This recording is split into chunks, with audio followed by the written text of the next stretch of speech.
Agatha yang mantan bukan Kristen ya dulunya Aduh, ya, tapi jangan bicarakan begitu aib saya nggak suka aib saya Oke, dibongkar-bongkar. begitu Kalian masih berkiblat imannya sama ajaran Yahudi Rabinik. Salah. Karena Yesus itu memperkenalkan dirinya kepada Musa. Kalau kamu baca Keluaran 3 ayat 14. Ego emi. Ehye eser ehye. Ego emi. Ego emi. Aku adalah aku. Ini digenapi di dalam Yohanes 8 ayat 58. Silakan baca. Before Abraham was, I am. Aku adalah aku. Kayaknya saya bilang. Oke, berarti Kalian jangan berarti Tuhan pernah. Yesus adalah lanjut.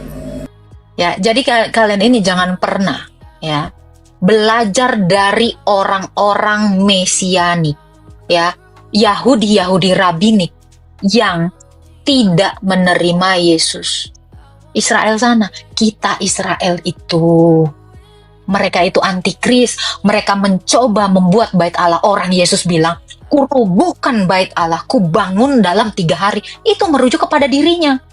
Mereka itu menentang Yesus, mendirikan bait Allah. Imamnya nggak ada, bait Allahnya nggak ada, ayam diputer-puter sebagai korban. Kalian mau ngikutin itu? Orang Kristen ini saya peringatin sekali lagi. Jangan percaya sama Yahudi Rabinik, orang Israel yang antikris sana. Kecuali orang Kristennya. Ya, itu agama baru. Dan mereka itu menyontek kitab kita. Itu yang kita kenal sebagai kitab Masoretic Text. Makanya Yesaya berapa itu? Yesaya 9 ayat 15. Itu diganti jadi Bapa yang kekal. Oh ini. Kalian mau diperdaya oleh iblis? Ya udah. Tuh ya. Jadi untuk orang Kristen, jangan lagi kalian bikin gambar-gambar bendera Israel. Apa-apaan itu? Mereka itu menentang Tuhan Yesus. Gitu ya Bang ya. Semoga Abang tetap masih terjaga mantap. ya. Satu lagi ya. Oke, silakan. Satu lagi ya. Aku salut ya dengan Kak Agatha yang mantan bukan Kristen ya dulunya. Aduh, ya, jangan tapi bicarakan aib saya nggak suka aib saya dibongkar-bongkar. begitu menguasai Kristologi ya dibanding saya yang memang dari lahir udah Kristen. Saya nggak ada apa-apanya. Yang saya mau Nggak tanya apa-apa begini Kak Agatha. Bang, nggak apa-apa Bang, kita saling belajar. Bagaimana memposisikan Yesus secara tepat ya? Karena ada paham yang menganggap Yesus itulah Bapa ya. Yang pengajaran yang lagi marak ini kan menganggap dirinya Yesus only katanya kan. Nah, bagaimana tadi kan Kak Agatha sempat bilang ketika saya tanya apakah Tuhan di perjanjian lama sama dengan di perjanjian baru? Yes, katanya Kak Agatha tadi kan. Nah, yesnya ini seperti apa? Apakah seperti Yesus only? Yesus adalah Bapa itu sendiri atau bagaimana? Memposisikan yang tepat. Coba ketika Filipus bertanya ya, Yohanes 14 ayat 8 dikatakan, Guru, tunjukkanlah Bapa itu kepada aku. Yesus sudah bilang, kalau kamu melihat aku, kamu sudah melihat Bapa. Kenapa Yesus berkata seperti itu? Apakah artinya Yesus adalah Bapa? Bukan. Karena Yesus itu di dalam Bapa, satu di dalam Bapa. Sebab Yesus yang adalah firman itu penyataan diri Allah yang nggak kelihatan. Yohanes 1 ayat 8. Ya, tidak seorang pun yang melihat Bapa Allah. Tetapi anak tunggal yang ada di pangkuannya, dialah yang menyatakannya. Jadi yang bertemu dengan nabi-nabi di perjanjian lama itu adalah sang firman yang menyatakan siapa Bapa yang gak kelihatan itu. Gitu. Kalau yang ketemu dengan Yesus, yang ketemu dengan nabi-nabi itu adalah Yesus, apakah Yesus adalah Bapa? Bukan. Makanya baca Ibrani 1 ayat 1-2. Setelah pada zaman dahulu, Allah berulang kali dan dalam berbagai cara berbicara dengan nenek moyang kita melalui perantara nabi-nabi. Zaman akhir ini, dia mengutus anaknya. Jadi dulu, anaknya itulah yang bertemu dengan nabi-nabi. Dan sekarang anaknya itu juga yang menjadi nabi. Gitu. Jadi apakah Allah di perjanjian lama yang bertemu dengan Nabi itu adalah Bapa? Enggak. Kata Yesus kan gitu Bang. Jangankan kau dengar suaranya aja gak kau dengar gitu. Jangankan kau melihat rupanya, suaranya aja gak kau dengar. Nah, itu. Jadi Yesus Bapak itu nggak kelihatan ya, nggak sampai mati terdeteksi pun, ya. sampai botak sariawan, Allah itu nggak bisa kita lihat. Jadi ketika Oke. Allah yang datang di perjanjian lama itu adalah firman dalam bentuk penampakan atau teofani. Keilahian Teofani. Yesus pun nggak akan bisa kita tengok. Nggak bisa sampai mati. Yang kita lihat itu adalah penyataannya yang mengambil kodrat manusia atau yang berteofani. Gitu. Jadi Allah kita itu memang tidak bisa kita lihat. Tetapi dia bisa menyatakan. Gitu. Jadi kalau ada pertanyaan, ada Allah Bapa, ada Allah Anak, Allahnya berapa? Mana Itu ada gimana Allah jawabnya, Kak? anak? Mana ada Allah anak? Anak Allah. Kau cari di Alkitab. Anak Allah. Ada nggak Allah anak? Karena gini bang, kalau dibilang Allah Bapa, Allah Anak, Allah Roh, ini ada 3 Allahnya. Contoh kayak saya satu. Ada Agatha, ada roh Agatha. Ya. Ada Agatha, ada roh Agatha, ada pikiran Agatha. Bukan Agatha pikiran, Agatha roh. Ingat ya. Allah Anak, Allah Bapa, Allah Roh. Ini 3 Allah.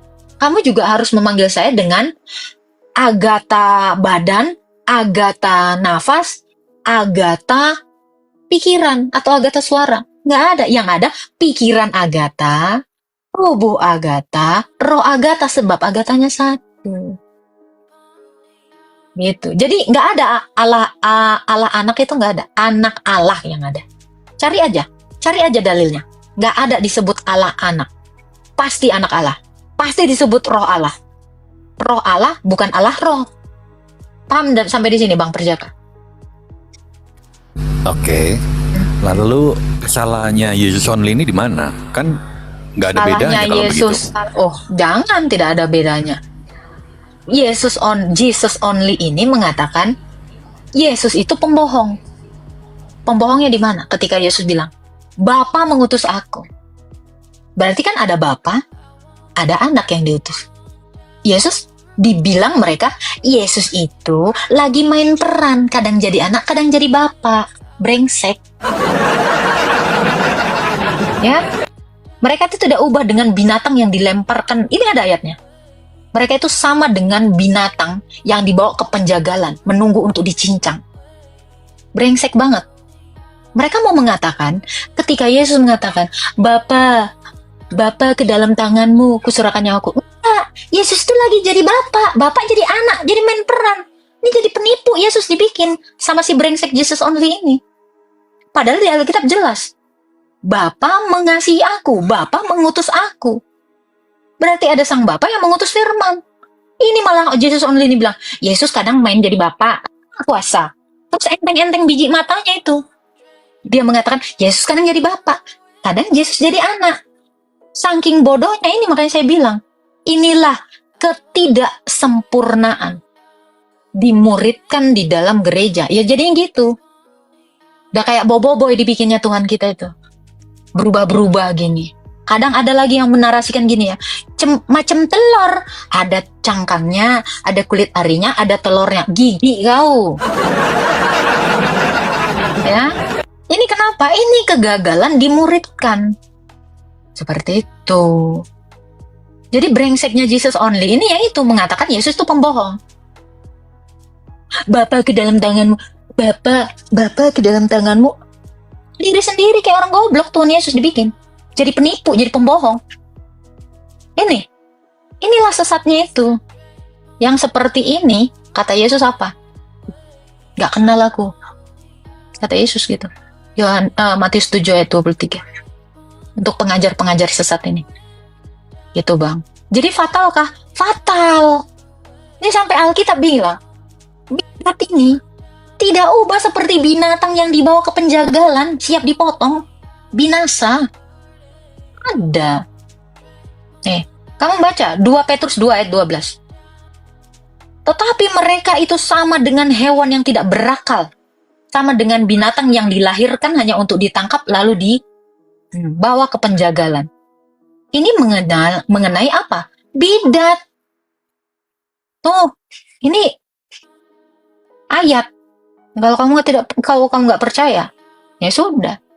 Makanya dikatakan Yohanes 17 ayat 3, inilah hidup yang kekal itu, yaitu, ya, ini hidup kekal itu seperti apa sih? Yaitu mereka mengenal satu-satunya Allah yang benar dan mengenal Yesus yang telah engkau utus. Lah mereka nggak kenal Allah, Bapa yang mengutus anaknya.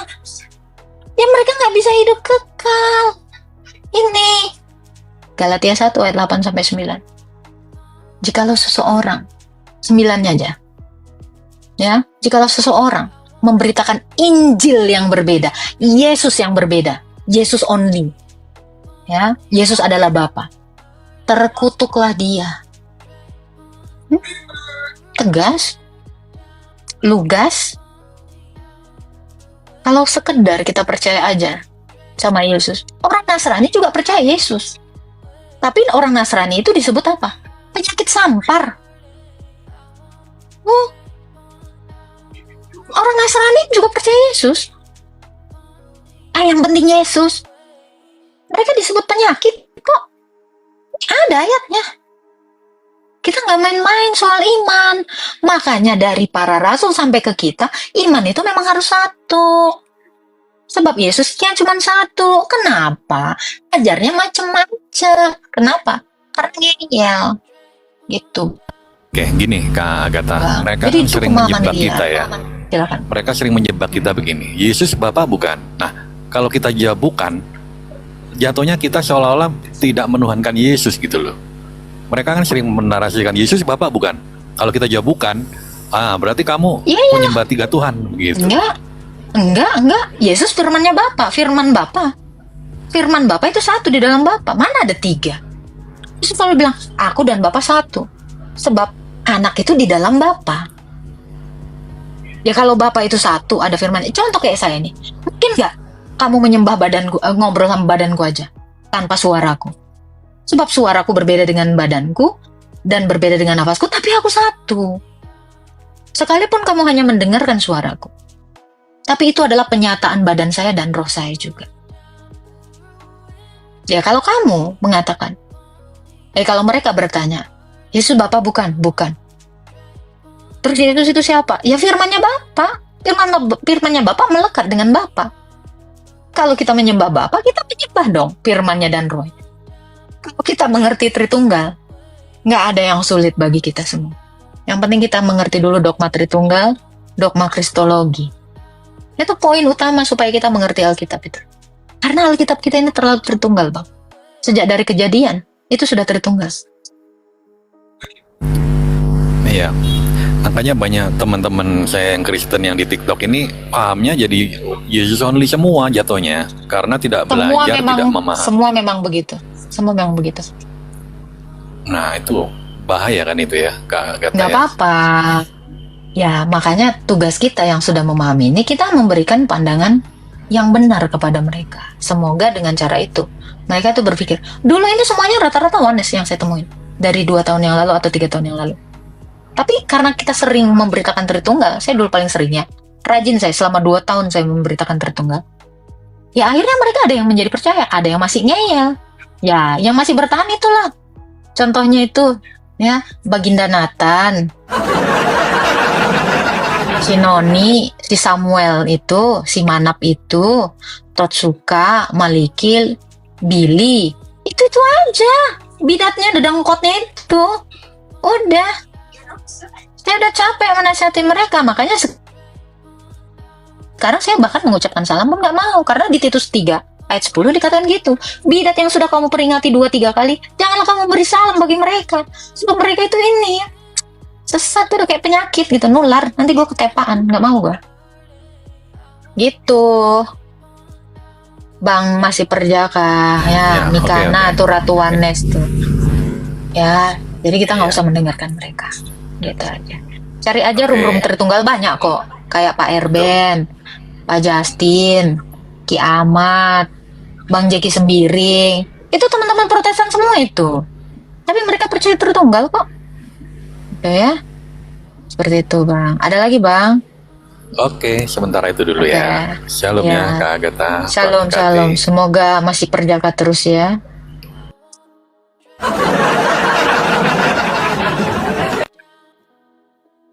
Aduh, aduh, aduh. Ini yang kalian sebutkan ini males ya. Bukan banget sih. Aduh.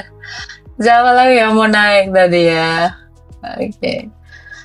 Siapa tadi? Angeli. Oke, bentar-bentar. Ini kah Kak Cicilia Kristen atau Angeli? Angeli. Kita naikkan dulu ya. Satu-satu ya teman-teman ya. Nggak apa-apa, kita pengajaran ya. Maaf, saya nggak akan nge-spill orang yang baperan roomnya. Ya, kalian tonton aja tuh Pak Jeki Sembiring. Itu bagus loh. Ya, Pak Erben, ramekan lah. Itu pengajar itu. Ya cuman dua itulah yang baru bisa kurekomendasikan sementara waktu ini. Sisanya sih walau-walam.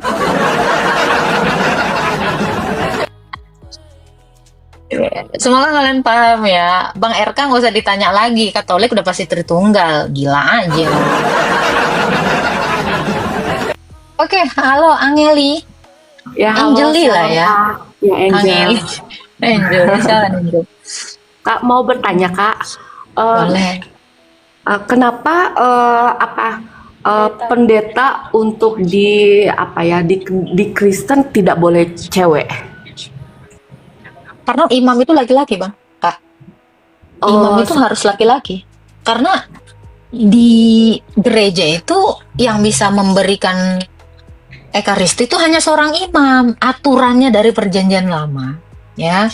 Yang bisa menyerahkan kurban itu hanya seorang imam. Nabi aja nggak boleh, kecuali Yesus yang adalah imam dan nabi dan raja. Nggak boleh.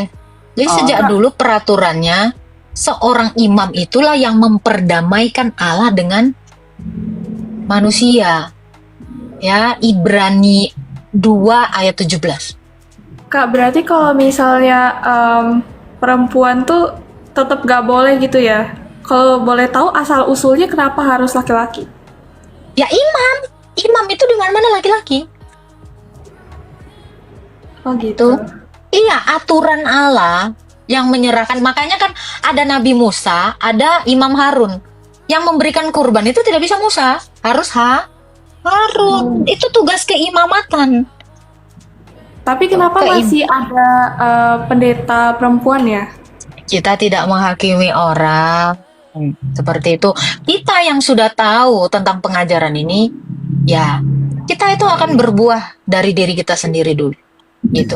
Kita tidak menghakimi setiap orang. Gitu. Saya hanya menjelaskan apa yang ada diajarkan di dalam Alkitab kita. Ya, baik. Terima kasih, Kak. Kak, boleh satu Iya. lagi, Kak? Boleh. Satu lagi. Boleh. Kan begini, kami ini kan tinggal satu keluarga di suami, tapi agamanya Buddha gitu. Nah, karena mertua saya totok, jadi kan masih ada kayak persembahan ke patung kayak gitu. Tapi kita tinggal satu rumah, cuman kadang saya suka ngebantu kalau ada hari-hari tertentu, misalnya kayak makanan untuk taruh di patung. Nah, yang jadi pertanyaan, kan di mimbar altar itu kan sebelah leluhur, jadi kayak suami mertua saya. Udah itu yang sebelah patung. Nah, kadang kalau ada perayaan itu kan suka buah-buahan, makanan. Nah, yang jadi pertanyaan saya, untuk kita yang Kristen boleh nggak makan persembahan begitu? Nggak boleh. Ada ayatnya. Di Kolose dikatakan ya, kita tidak boleh makan makanan yang dipersembahkan kepada berhala.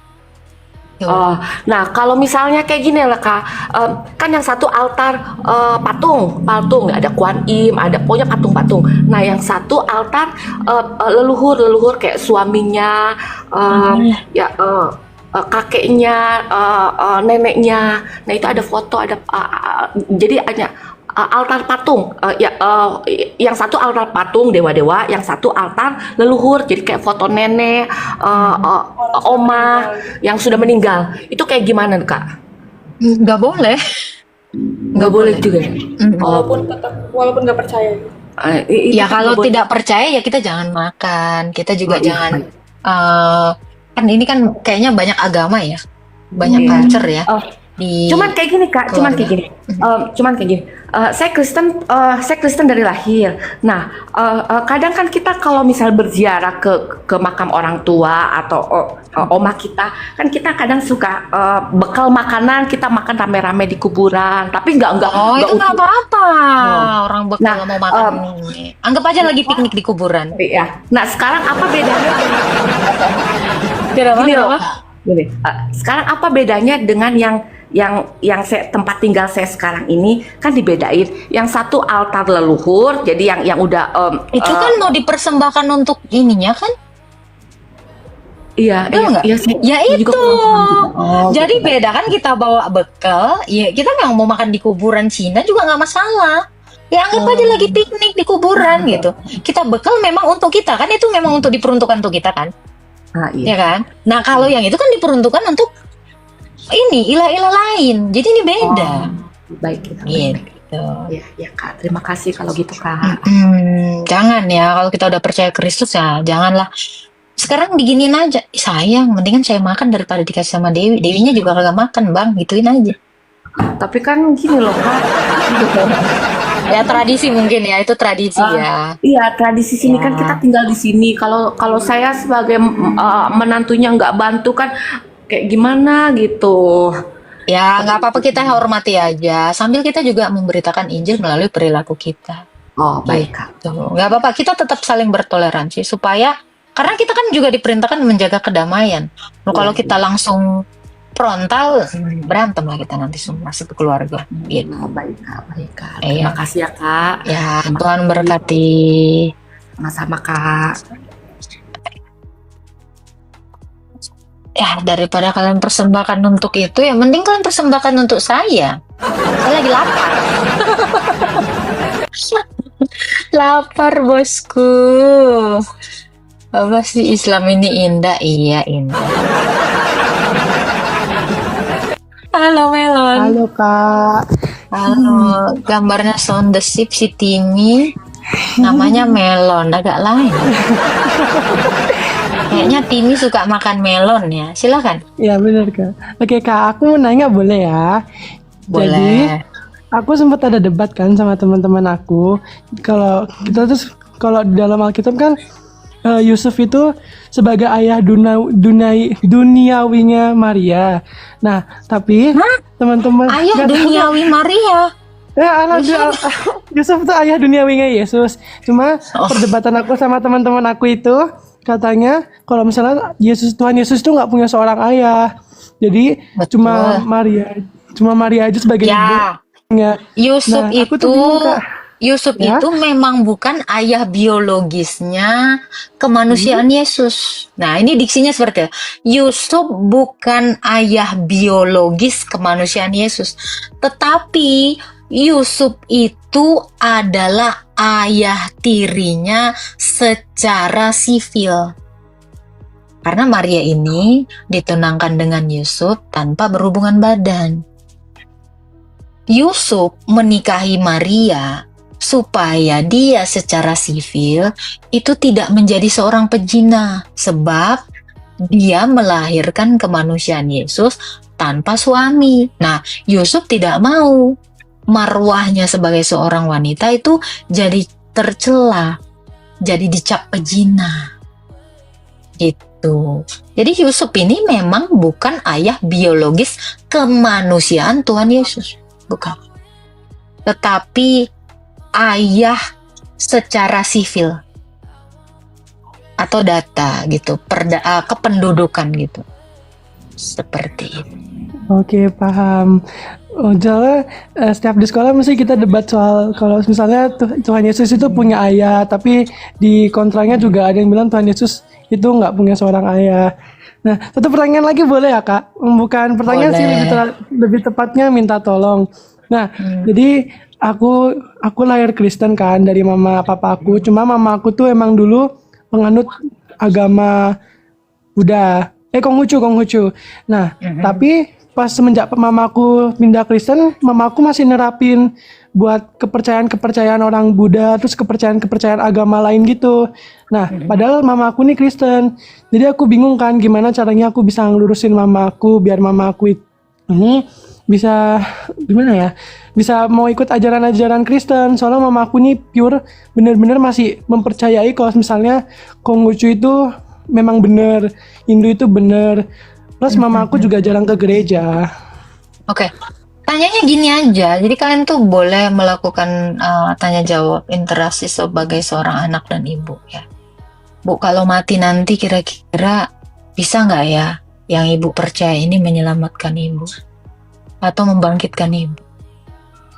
Nah, tanya aja hal-hal yang paling dasar seperti itu. Itu dasar tapi sangat fundamental sekali. Ya, Oke. dalam iman itu sangat fundamental sekali dalam keimanan setiap agama. Kenapa saya bilang begitu? Karena kita menuhankan sesuatu. Karena ada harapan yang mau kita gantungkan kepada sesembahan kita toh. Karena kita berharap sesuatu toh pada sesembahan itu.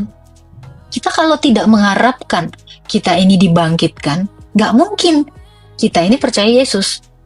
Nah, tanya aja gitu.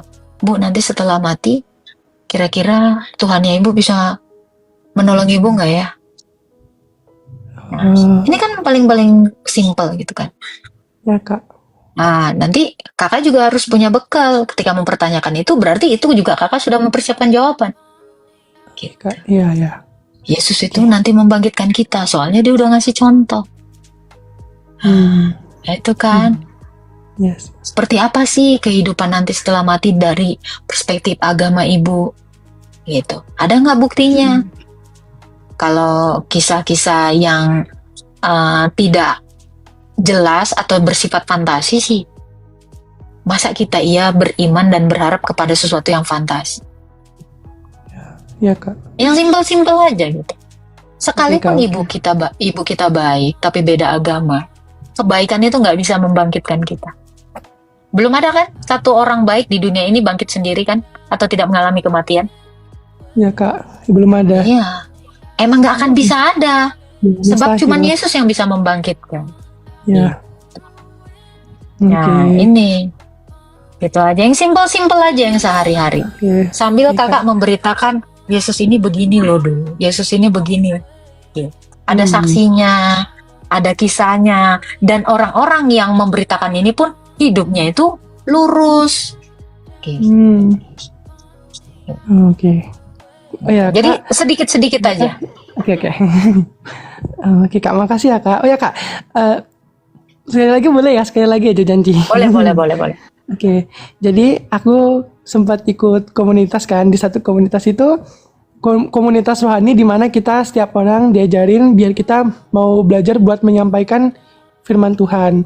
Nah, tapi aku udah bisa Kak, cuma ya emang kalau dibilang masih suka muter-muter di satu pembahasan itu aja. Nah, tapi aku sempat pengen kan, kalau misalnya aku pengen nyampain firman pagi di ibadah renungan pagi, firman ya di renungan pagi aku pengen kasih firman di sekolah. Cuma guru agamaku bilang kalau misalnya aku pengen ngasih renungan atau berfirman, aku minimal harus ikut les teologi dan mendapatkan ijazah kalau misalnya aku sudah berhasil. Nah, jadi aku bingung Kak, kalau emang kita mau berfirman itu kita tuh emang sesuka kita apa emang harus ada kewajibannya sih, ada persyaratannya gitu. Ya. Bingung Kak. Sebelum kita mengajar, kita harus diajar. Itu yang paling penting. Jadi kalau kita mau mengajar, berarti kita sebelumnya harus menjadi murid. Sebab kita tidak boleh mengajar tanpa pengetahuan. Ujung-ujungnya kayak yang sebelumnya, pendeta saya begini, pendeta saya begitu. Jadinya blunder. Karena mereka tidak berpengetahuan. Nah, kakak jangan terburu-buru pengen mengajarin orang atau menginjili gitu ya. Kak. Tapi kakak bisa menginjili dalam berbagai hal. Sebab karunia seseorang itu berbeda-beda. Kita memang diperintahkan untuk menginjili. Tetapi kakak bisa menginjili dengan cara apa? Mengasihi orang-orang di sekitar kakak dalam skup kecil. Perilaku kakak mencerminkan Kristus itu sebenarnya sudah menginjili. Dengan kakak mengampuni, kakak sudah menginjili. Dengan kakak bikin tanda salib aja, kakak sudah menginjili sebenarnya. Jadi nggak harus seperti speak up gitu di depan umum gitu. Sementara kita tidak menguasai materi, jangan. Oh iya. Nggak baik kayak gitu. Jangan pula kita itu memberitakan firman, kita itulah yang tertolak. Karena apa? Karena kita mengajarkan yang salah. Nah itu. Oke. Jadi kakak nggak perlu terburu-buru untuk itu. Saran saya, kalau kakak itu mau belajar, tidak perlu sekolah teologi. Kakak bisa ikuti channel YouTube-nya Episkop Daniel Biantoro. Ada begitu banyak bentuk kristalisasi pengajaran rasul episkop kami. Ya, di YouTube kakak tonton. Ya, kakak harus belajar dulu minimal 1 tahun lah. Mengerti atau katekisasi gitu. Baru nanti dari situ kakak baru menjadi pembicara. Oke. Seperti itu, Kak. Oke, Ya. paham. Ya, kalau kakak adalah tangan, jadilah berfungsi sebagai tangan. Jangan coba-coba jadi kaki. Nanti nggak enak jalannya. Sebab kita ini orang Kristen ini sama seperti tubuh. Yang memiliki fungsi masing-masing. Kalau kakak tangan, jadilah tangan. Kalau kakak kaki, jadilah kaki. Jangan coba-coba mengambil kerjaan dari tangan. Gitu. Ya. Ya. Seperti itu. Oke, Kak. Ya, paham. Terima kasih ya, Kak, buat semuanya. Ya, Tuhan memberkati Kak Tuhan Yesus Melo. memberkati. Shalom. Shalom. Wow, dalam juga maknanya. Sedalam cintaku samamu, Bang. Imam gak ada yang lu cinta Luna, astaga Tuhan. Halo Yura PK. Shalom, shalom Kak. Salam. Silakan.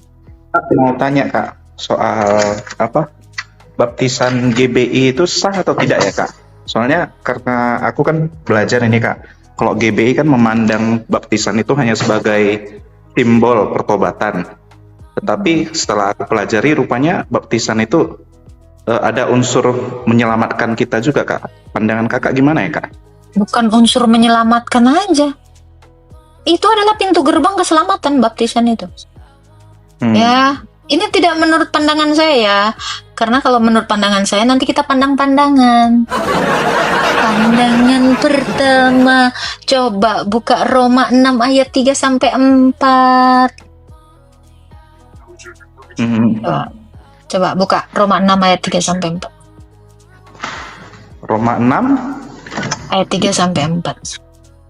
sebentar Kak.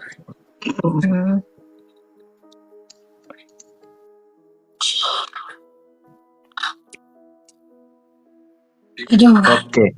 mau minum Atau kopi tidak tahukah takut. kamu bahwa kita semua yang telah dibaptis dalam Kristus telah dibaptis dalam kematiannya, dengan demikian kita telah dikuburkan bersama-sama dengan Dia oleh baptisan dalam kematian, supaya sama seperti Kristus telah dibangkitkan dari antara orang mati oleh kemuliaan Bapa, demikian juga kita akan hidup dalam hidup yang baru.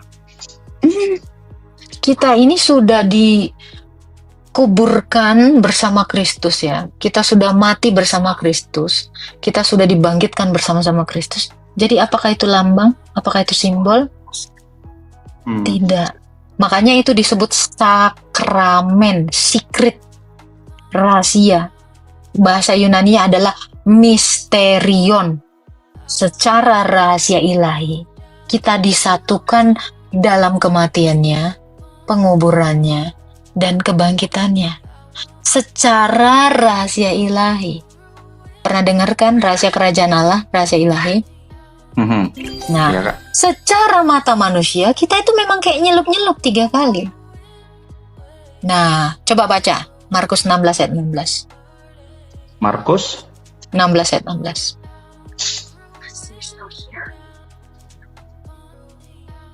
siapa yang percaya dan dibaptis akan diselamatkan, tapi siapa yang tidak percaya akan dihukum.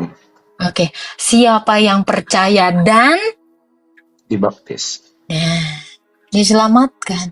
Makanya perintah Yesus lagi kau baca ya, Matius 28 ayat 19. Matius 28 ayat 19.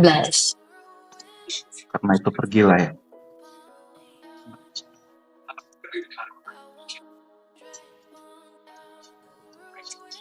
Karena itu pergilah, jadikanlah semua bangsa muridku dan baptislah mereka dalam nama Nah, Bapa dan Anak dan Roh jadi Kudus. baptisan, oke. Jadi baptisan itu memang pintu gerbang kita menuju keselamatan. Sepenting itu. Karena tanpa dibaptis kita tidak boleh menerima kurban ekaristi.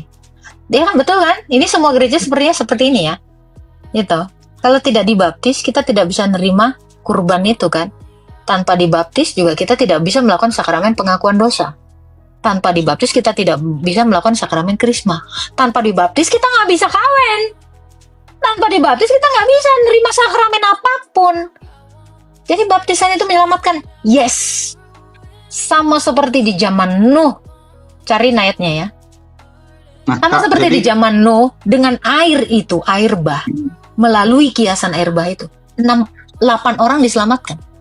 Ini ada ayatnya. Jadi air itu menyelamatkan. Air kolam baptisan itu benar-benar menyelamatkan kita. Baptisan itu benar-benar menyelamatkan kita. Sebab air baptisan itu adalah tempat penguburan kita dan rahim kelahiran kita. Dalilnya di Yohanes 3. Mulai dari ayat 1. Percakapan Nikodemus dengan Tuhan Yesus. Kalau seseorang tidak dilahirkan melalui baptisan ya. Tadi kan kamu udah baca kan Roma 6 ayat 3-4 kan? iya Kak. Ya, kita mencapai hidup baru kan? Kita memperoleh hidup baru. Kita dilahirkan baru kan? Nah, kalau kita tidak dibaptis, berarti kita tidak dilahirkan. Karena kata Tuhan Yesus kepada Nikodemus, barang siapa tidak dilahirkan, dia tidak boleh masuk kerajaan sorga. Dilahirkan secara sakramen atau misterium. Di situ dikatakan Nikodemus, bagaimana aku udah setua ini masuk ke rahim ibuku, katanya. Dia tidak mengerti hal-hal yang duniawi. Bagaimana aku menceritakan hal yang sorgawi, kata Yesus. Karena hal duniawi itu dalam bentuk baptisan, hal sorgawi itulah kelahiran kita. Makanya kata Yesus, kalau kamu tidak dilahirkan, kamu tidak akan masuk kerajaan sorga. Jadi apakah baptisan itu menyelamatkan? Totally right. Kak, satu lagi Kak, boleh Kak? Nah, ini kan kalau itu kan tadi baptisan itu kan menyelamatkan.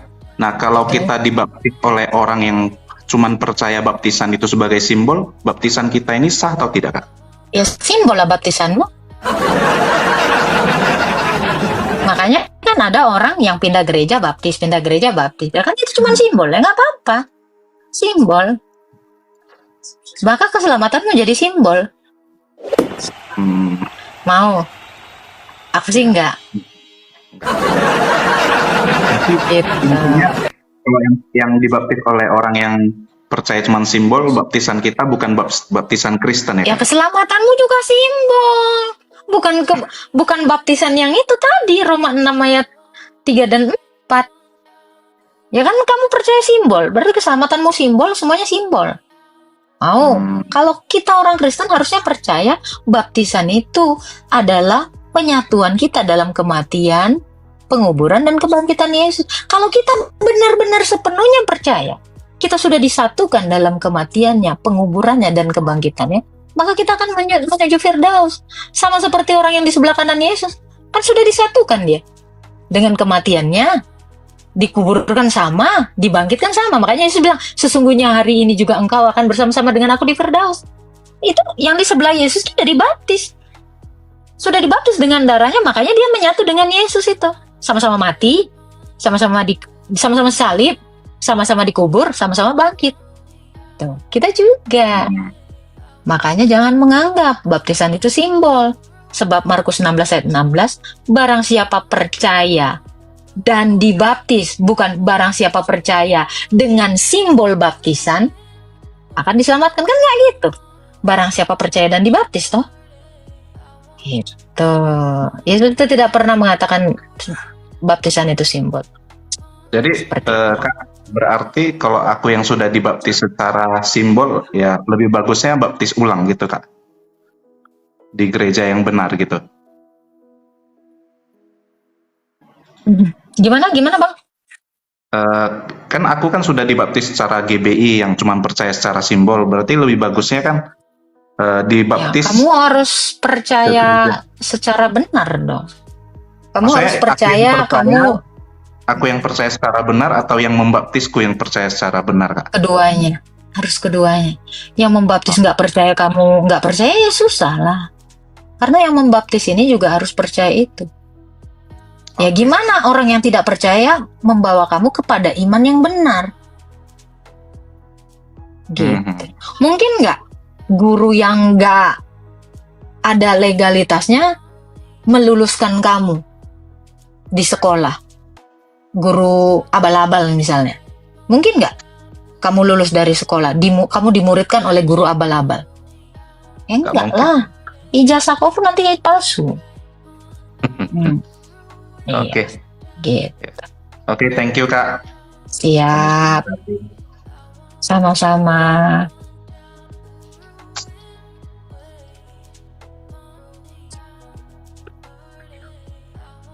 Oke, ada lagi yang mau naik? Antri ya, antri teman-teman ya. Ini kita sengaja pengajaran dulu ya, biar kita nggak di-banned. Kita ngajar Kristen dulu ya teman-teman ya. Tapi kalau ada Muslim yang mau naik boleh. Ya, sambil mempersiapkan takjil ya. Halo, The Suns, apa ini? The Suns. Halo Kak, Halo, selamat pagi. selamat sore. Saya mau bertanya Kak, Oke, boleh. kan kita ada puasa nih. Puasa nih cuman nggak bisa boleh, cuman nggak bisa makan apa minum. Ya, puasa itu tidak makan, tidak minum. Kalau Puasa kayak itu tidak orang-orang perokok memasukkan gitu, apapun. Oh, apalagi rokok. Tidak makan, tidak minum, tidak ngobat, tidak ngerokok. Puasa itu benar-benar membersihkan diri kita itu dari segala jenis makanan. Makanan, Jangan memasukkan oh. apapun. Mm-mm. ya itu aja sih Kak. Makasih Kak. Ya, Tuhan memberkati.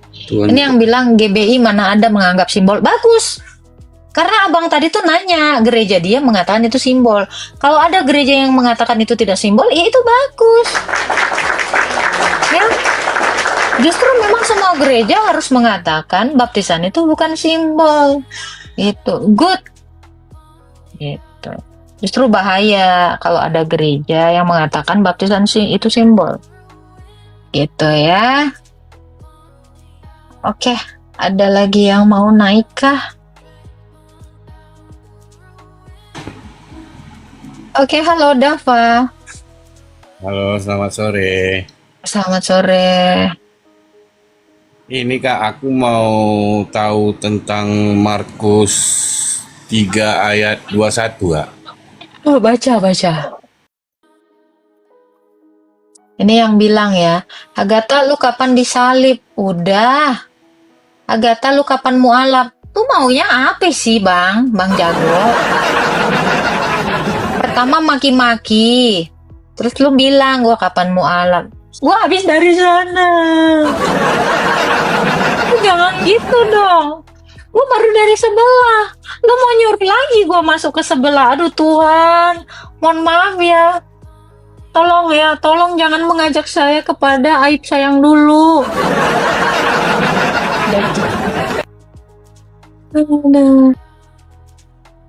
Ya.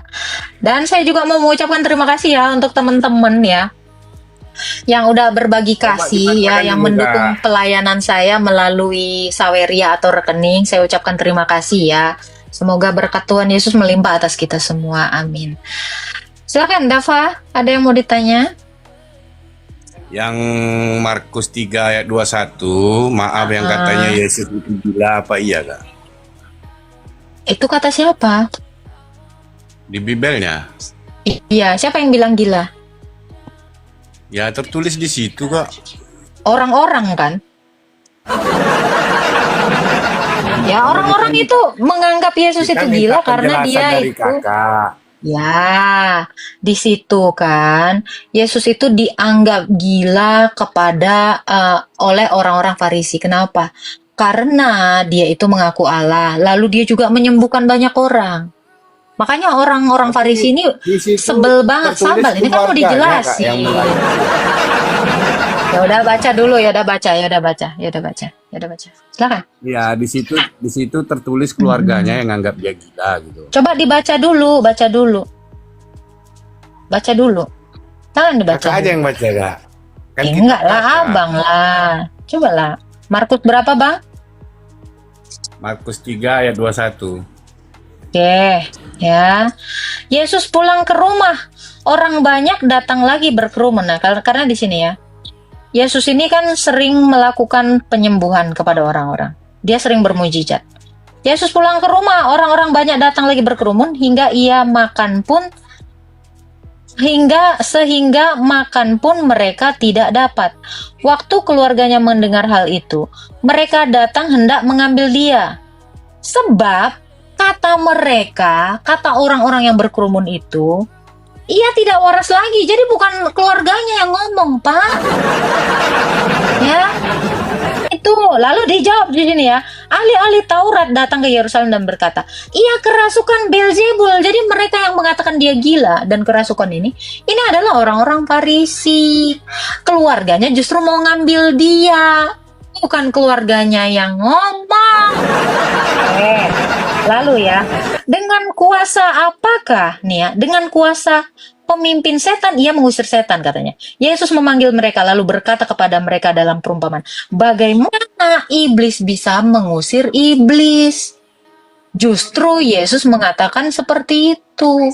Keluarganya yang mau ngambil dia. Oke ya, dikatakan ya. Jika suatu kerajaan terpecah, kerajaan itu tidak dapat bertahan. Dan jika suatu rumah tangga terpecah, rumah tangga itu tidak bertahan. Jadi nggak mungkin iblis kerasukan iblis. Iblis mengusir iblis yang lain. Makanya Yesus lari dia. Ya, jadi yang mengatakan gila itu adalah orang-orang Farisi. Justru keluarganya mau mengambil dia. Ini cara bacanya nih yang gak jelas. Ya, Kak ada paus. Oke, thank you ya Bang Forex Gaming ya. Aku padamu. Ini kenapa udah pada pergi sih? Belum juga dijelasin.